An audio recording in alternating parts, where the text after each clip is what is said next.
Bonjour à tous, je vous invite à prendre le livre du Deutéronome, Deutéronome chapitre 20, où je lirai les 4 premiers versets. Deutéronome chapitre 20, les 4 premiers versets. Lorsque tu iras à la guerre contre tes ennemis et que tu verras des chevaux et des chars, un peuple plus nombreux que toi, tu n'auras pas peur d'eux, car l'Éternel ton Dieu, qui t'a fait sortir d'Égypte, est avec toi. À l'approche du combat, le prêtre s'avancera et parlera au peuple.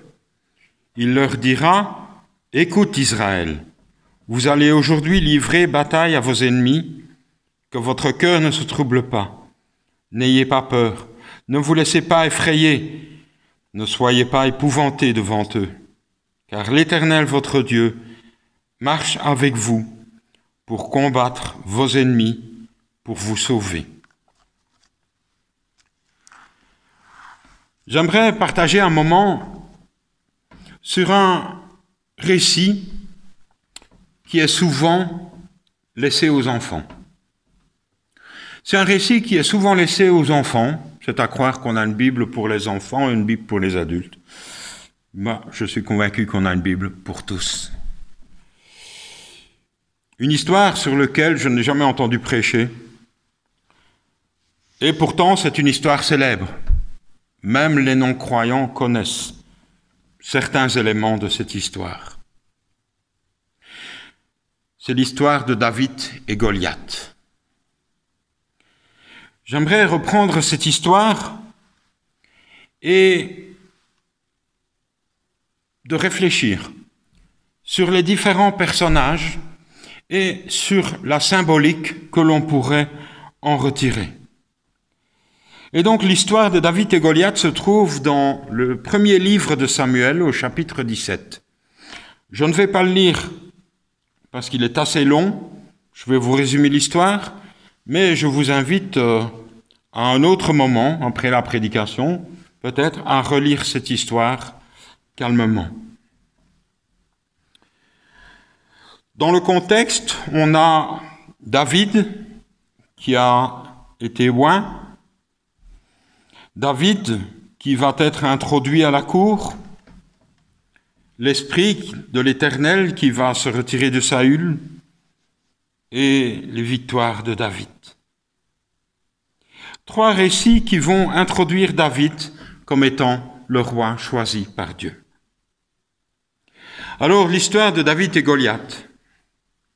Le peuple d'Israël est en guerre contre les Philistins.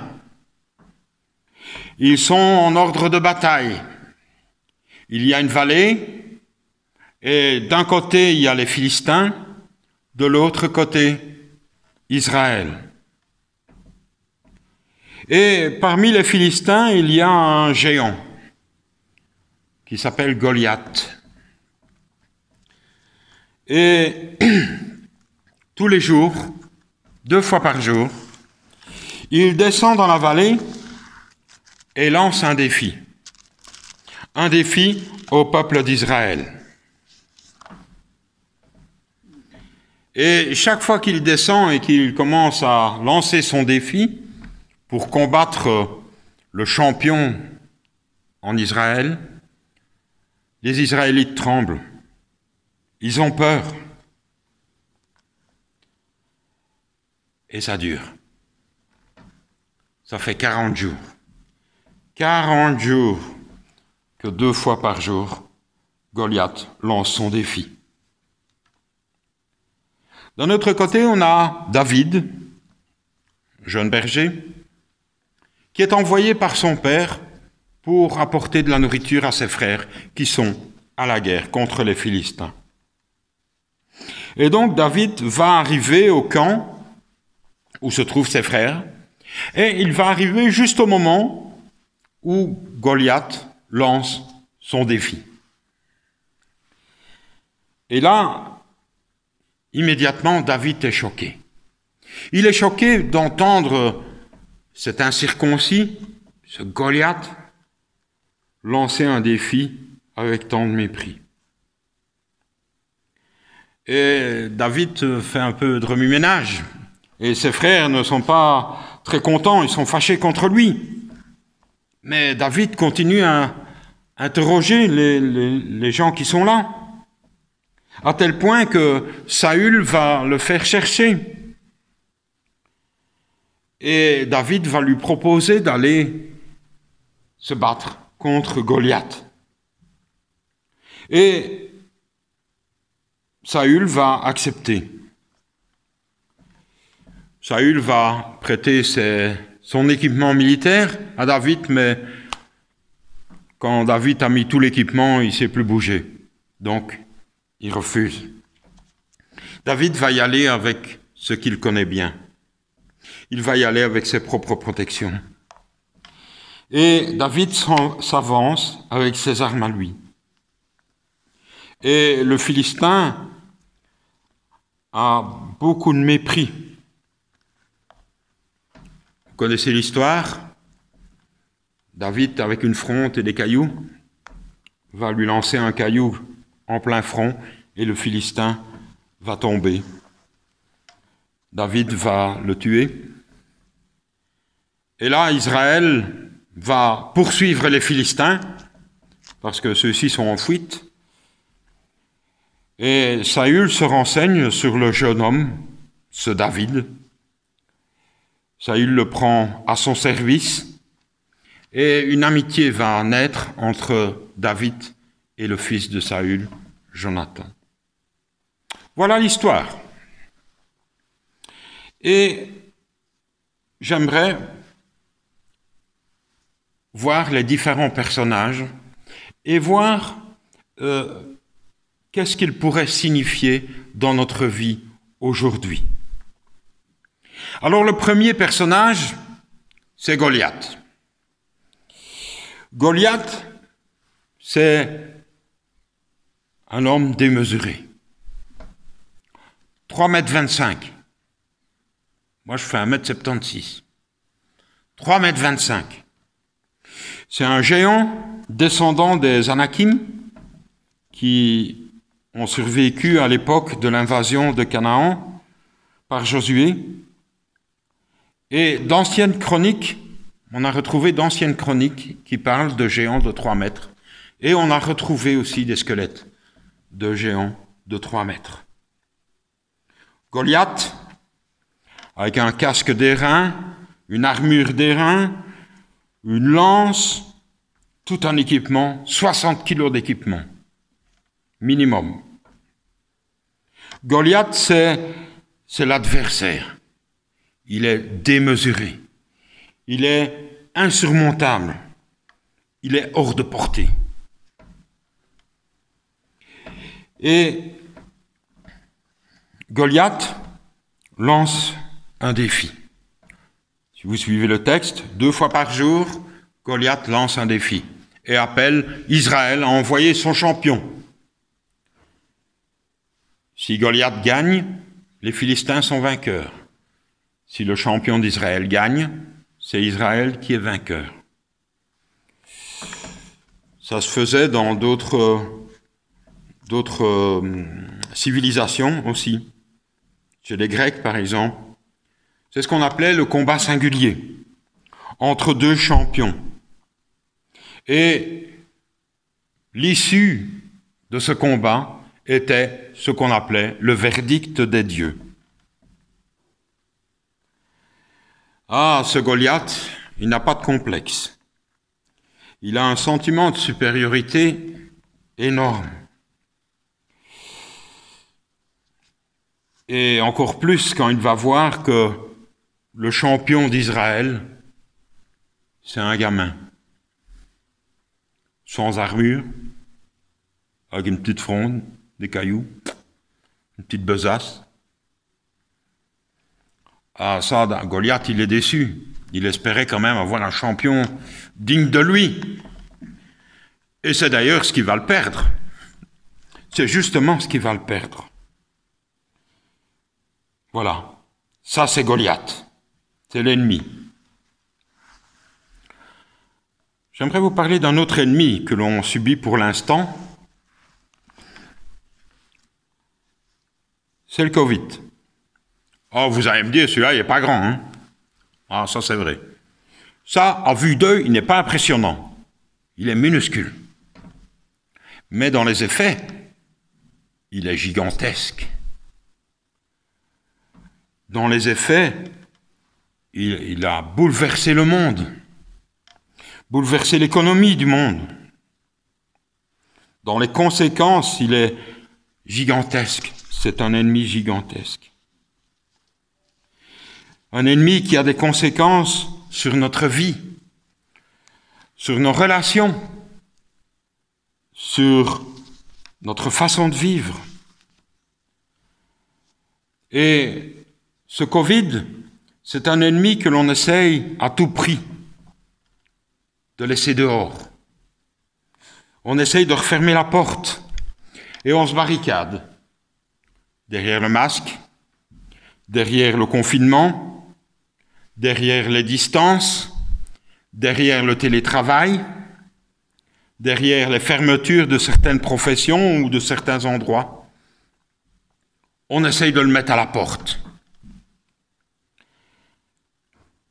Et force est de constater que plus on essaye de le mettre à la porte, plus l'ennemi revient par la fenêtre. Ah, aujourd'hui, ce sont les variants. Ah, il y a des variantes. On n'est pas débarrassé. Un ennemi qui paraît insurmontable. Le monde entier est touché. L'économie est ébranlée. Des vies sont détruites. Des vies sont perdues. Et on se demande bien comment on va s'en débarrasser. Oui, l'ennemi rôde comme un lion dans une cage. Dans la première épître de Pierre, chapitre 5, verset 8, il est dit « Soyez sobres, restez vigilants. Votre adversaire, le diable, rôde comme un lion rugissant, cherchant qui dévorer. » Goliath, c'est le symbole de l'adversaire. C'est l'ennemi des croyants. Un ennemi qui se place sur notre route, qui nous place des obstacles dans notre vie, qui nous lance des défis. On ne les appelle pas des défis, on les appelle des épreuves, des tentations. Un adversaire qui parfois nous paraît hors de portée, qui nous paraît démesuré par rapport à nos petites possibilités, qui nous paraît insurmontable. Goliath, c'est l'adversaire. Un autre personnage, c'est Saül, le roi d'Israël. Ah, Saül, il a peur du défi. Il n'est pas plus rassuré que ses soldats. Et même si les circonstances ne sont pas engageantes, le texte biblique nous montre surtout le manque de foi de Saül et d'Israël. Souvenez-vous du texte que j'ai lu au départ. Quand vous irez à la guerre, avec moi, c'est moi qui combattrai. Oui, mais Saül semble ne pas trop y croire. Pourtant, Dieu avait donné des promesses à son peuple. Ne les craignez point, car l'Éternel, votre Dieu, combattra lui-même pour vous. Mais non. 40 jours. On est ici typiquement dans une guerre psychologique. C'est qui va craquer le premier. 40 jours, n'est pas pour rien. 40 jours, 40 dans la Bible est souvent associé à un temps de préparation, un temps de réflexion. Mais manifestement, ce temps de réflexion et de préparation n'a pas convaincu Saül à demander l'aide de Dieu. Et Saül est intrigué. Il entend qu'il y a un petit peu de remue-ménage parmi les soldats. Eh oui, c'est David. Alors il veut lui parler. Et il va d'abord essayer de décourager David lorsque celui-ci lui dit qu'il va aller combattre Goliath. Oh, Saül, il lui propose même son équipement. Ben oui, lui, il veut pas y aller. Donc il est tout à fait prêt à prêter son équipement à David. Saül aurait dû être le champion de Dieu. C'était Saül qui devait être le champion de Dieu. Parce que Saül a une caractéristique. Dans 1 Samuel 10, verset 23, il nous est dit que Saül dépasse tout le monde d'une tête. C'est aussi un géant. Oh, il est moins grand que Goliath. C'est lui qui aurait dû être le champion de Dieu. Et David va aller vers Goliath, il va le tuer, et alors Saül veut réinterroger ce David. Il veut savoir qui il est. Avant, il n'a pas pris le temps de savoir qui était David. Parce que dans l'idée de Saül, David, de toute façon, il ne le reverrait jamais vivant. Mais voilà, il est bien vivant, l'ennemi n'est plus là. Et Saül s'interroge, il veut savoir. Et il veut savoir et il veut le garder avec lui. Il veut le garder près de lui. Ce jeune David, il est béni de Dieu. Il veut le garder près de lui. Il veut retenir celui qui est béni. Saül pourrait symboliser un certain type de croyant. Ce type de croyant qui craint l'adversaire, qui en a même parfois une peur panique. Le type de croyant qui a oublié pour qui et pourquoi il est là, qui fait des actes religieux, mais il ne sait plus trop pourquoi il les fait. Saül, c'est le type de croyant qui compte d'abord sur ses propres forces. Un type de croyant qui est plus apte à décourager les autres ou à donner des conseils sans agir, qui laisse prendre aux autres les responsabilités, et puis qui s'interroge devant la réussite de l'autre, et qui veut quand même en partager les bénédictions. Dans ce récit, il y a une troisième catégorie de personnages. Ce sont les frères de David. Les frères de David sont des hommes dévoués. Ce sont des patriotes engagés. Ils sont partis quand même pour faire la guerre. Ce sont des patriotes. Et pourtant, au bout d'un moment, ben oui, ils ne savent plus pourquoi ils sont là. Et quels sont les enjeux de cette bataille? Et qui vont voir d'un très mauvais œil les réflexions de David. Ils vont essayer de le faire taire, mais ça ne va pas marcher. Mais pourtant, ils sont quand même contents de la victoire de David. Il pourrait symboliser les croyants qui sont engagés, mais qui, au bout d'un moment, eux aussi ne savent plus trop pourquoi ils sont là. Ce type de croyants qui, parfois, prêtent de mauvaises intentions aux autres, qui sont dérangés par la foi des autres, par la prise de position de l'autre. Mais des croyants qui veulent quand même profiter des bénédictions. Et puis il y a David. David, c'est un jeune homme. On pense qu'à ce moment-là, il a aux alentours de 17 ans. Il est jeune, très jeune, il est berger, il n'est pas familiarisé à l'art de la guerre.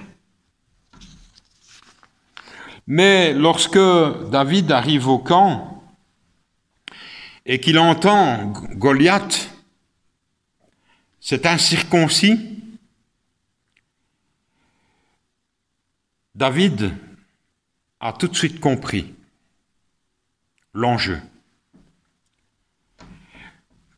David souligne, contrairement aux soldats, que l'insulte que fait Goliath ne concerne pas seulement Israël, mais David y voit l'insulte contre Dieu. Pour Saül et pour les frères et pour sans doute pas mal d'hommes qui étaient là, il s'agissait d'une guerre entre deux peuples. Pour David, il s'agit d'une guerre contre Dieu et contre son honneur. La perspective est différente. Et on voit David qui encourage. Il encourage les soldats. Il essaie de leur montrer l'exemple. C'est lui qui va aller au combat. Et l'ironie, c'est que c'est lui qui va au combat et c'est lui qui encourage ceux qui restent derrière. Il a quelque chose, ce David. Un combat auquel David va, un combat démesuré. À vue humaine, personne, moi y compris, n'aurait parié un cent sur David. Et pourtant, David a quelque chose. Il a quelque chose que Saül a perdu, que les frères, c'est moyen. Ce que David a, c'est une confiance en Dieu. Il sait que Dieu va l'aider. Il sait que c'est Dieu qui va lui apporter sa victoire. David sait que Dieu l'a déjà aidé dans d'autres circonstances. Et pour David, il ne fait aucun doute que, vu ce qui se passe, Dieu va intervenir. David remet ses victoires quotidiennes entre les mains de Dieu. Ce n'est pas lui qui gagne, c'est Dieu qui gagne. Et David, il va y aller avec ses propres armes, avec ce qu'il connaît. Oh, il a bien essayé l'armure de Saül, mais bon, c'était pas à sa taille, ça lui convenait pas, c'était trop lourd, il savait plus rien faire. Non, David, il va y aller avec ce qu'il a et ce qu'il connaît. David, il a foi et confiance en l'Éternel. Si David veut aller au-devant de Goliath, c'est pas parce qu'il est fou, hein. C'est pas parce qu'il est inconscient. C'est pas parce qu'il est suicidaire. mais il veut aller au combat parce qu'il sait que Dieu est là et que c'est Dieu qui va lui obtenir la victoire. Il sait que Dieu va agir. Pour David, ça ne fait aucun doute dans son esprit. Dieu va agir. Et David va utiliser ce qu'il connaît. La fronde, un bout de cuir avec une petite coupelle dans laquelle on met la pierre, on la fait tourner, puis on lâche un côté, et la pierre va tout droit. On a fait des tests, et on peut voir qu'une pierre lancée par un homme quelqu'un d'expérimenté à la fronde peut atteindre 150 km/h, ce qui n'est pas rien. Et au rappel, les hommes de Benjamin, de la tribu de Benjamin, étaient réputés pour le maniement de la fronde. Et c'est ce que David va utiliser, comme avec un autre personnage.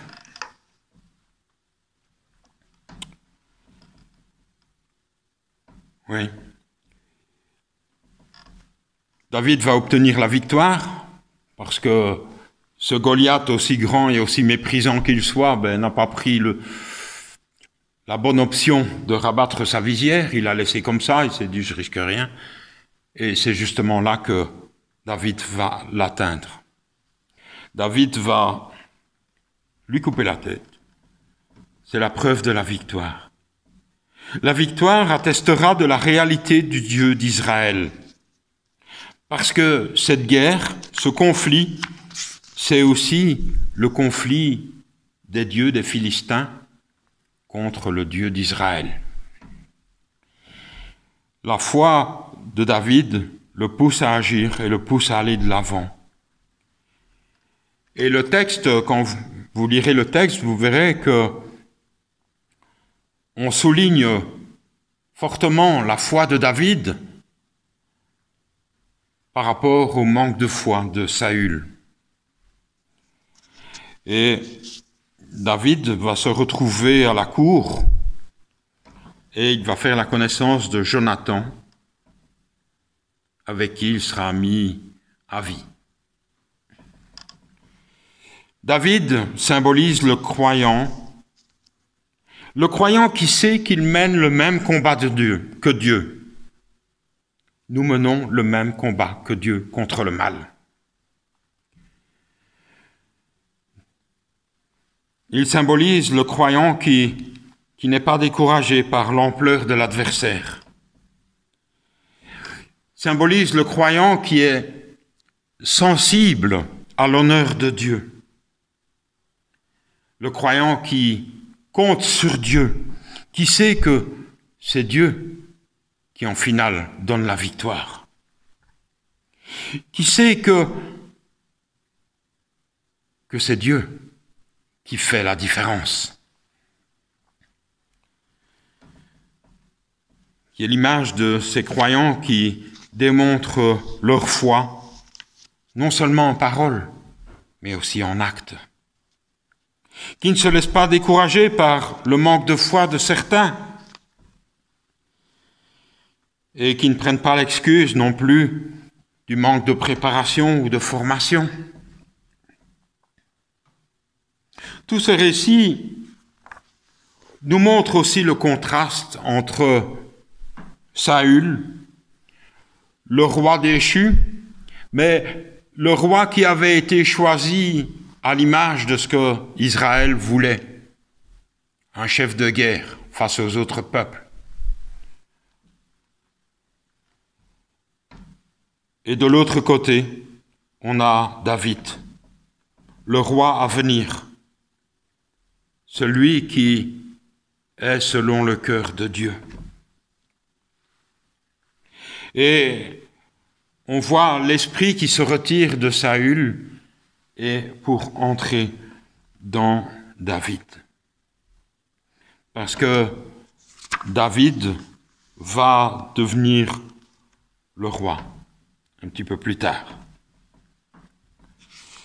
David qui a placé sa confiance en Dieu, et qui sait que la victoire, ce n'est pas lui qui l'a obtenue, c'est Dieu qui a obtenu la victoire, et qui a obtenu la délivrance pour son peuple.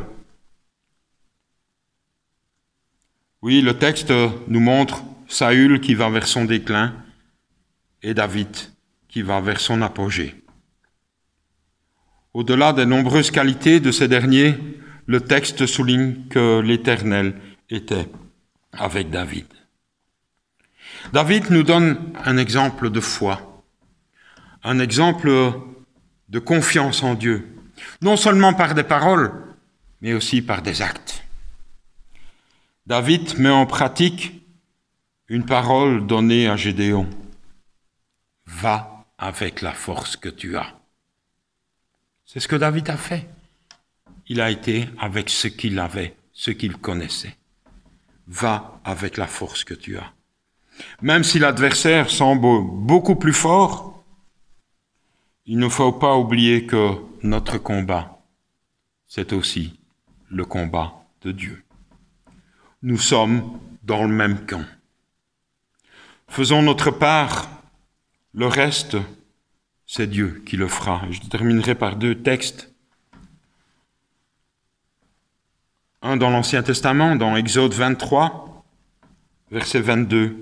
« Mais si tu écoutes sa voix et si tu fais tout ce que je te dirai, je serai l'ennemi de tes ennemis et l'adversaire de tes adversaires. » Et un texte dans le Nouveau Testament, dans Matthieu, chapitre 28, verset 20. « Et voici, je suis avec vous tous les jours, jusqu'à la fin du monde. » Que le Seigneur nous aide à aller de l'avant dans notre vie et que cette vie soit toujours avec lui. Amen.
Prions ensemble.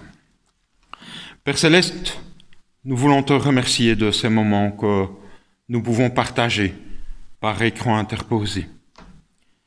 Oui, Père Céleste, tu nous as rappelé que nous devons avoir confiance en toi, que toi seul peux obtenir la victoire sur l'ennemi, même si cet ennemi est démesuré, même si cet ennemi nous semble insurmontable. Oui, Père Céleste, tu nous dis que tu combattras pour nous. Tu seras avec nous et nous voulons te faire confiance. Dans notre vie de tous les jours, nous voulons nous remettre entre tes mains afin que tu puisses nous diriger, nous conduire et que, ensemble, nous puissions travailler à l'œuvre dans laquelle tu t'es lancé et que tu as offert à l'humanité. Oui, Seigneur, en tant que chrétiens, nous voulons participer à ce plan divin. Donne-nous la force, le courage, donne-nous la foi, fais grandir la foi dans notre cœur et que cette foi, nous puissions la vivre, la partager, pas seulement en parole, mais aussi en acte, afin que nous puissions être des témoins là où tu nous as placés. Garde chacun d'entre nous, garde toutes les familles que nous représentons, jusqu'à ton retour. En Jésus. Amen.